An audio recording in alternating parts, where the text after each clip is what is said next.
যদি ঐক্যবদ্ধ থাকতে পারি, আমাদের এই তরুণ প্রজন্ম যদি ঐক্যবদ্ধ থাকতে পারে, তাহলে দুর্নীতিবাদটা পালানোর জায়গা পাবে না।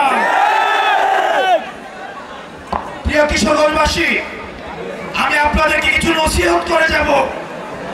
আমরা যদি বাংলাদেশপন্থী বাংলাদেশ করতে চাই, প্রথমত আমাদের ঐক্যবদ্ধ থাকতে হবে।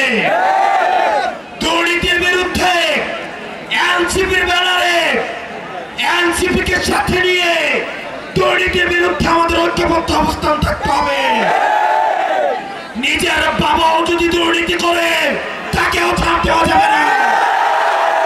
বাবাকে প্রশ্ন করতে হবে, 30,000 টাকা বেতন দিয়ে কিভাবে 40,000 টাকার বাসায় থাকে। আপনার ব্যবসায়ী বাবাকে প্রশ্ন করতে হবে, নিজের ঘর থেকে শুদ্ধ অভিযান শুরু করতে হবে। আমরা তরুণ প্রজন্ম আমাদের হাত তুলে দেখাই, আমরা শুদ্ধ অভিযান। অন্যান্য রাজনৈতিক দলের কর্মী থেকে আলাদা হতে হবে। আপনারা নিজেরাও দুর্নীতি করতে পারবেন না, কেউ দুর্নীতি করলে সেটাও প্রতিহত করতে হবে।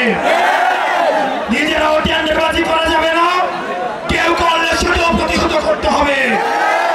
সাংগঠনিক ভাবে আমাদেরকে সুসংহত হতে হবে।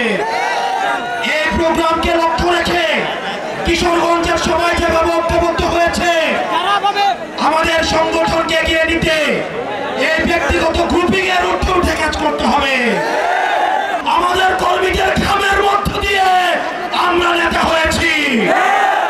আমাদের কর্মীদের 1 ফুটা ঘামের দাম দিতে আমাদের যদি জীবন দিতে হয়, আমরা সেই জীবন দিব। আমরা খবর পেয়েছি অন্যান্য অনেক রাজনৈতিক দল থেকে এনসিপি নেতা কর্মীদেরকে ভয়ভীতি দেখানো হয়। আমরা আপনাদেরকে বলবো, আপনারা ধৈর্য ধারণ করুন, আপনার সংগঠনকে সুসংহত করুন। উপজেলা পর্যায়ে, ইউনিয়ন পর্যায়ে, ওয়ার্ড পর্যায়ে আগামী 1 মাসের মধ্যে আমাদের কমিটিগুলো সংহত করুন।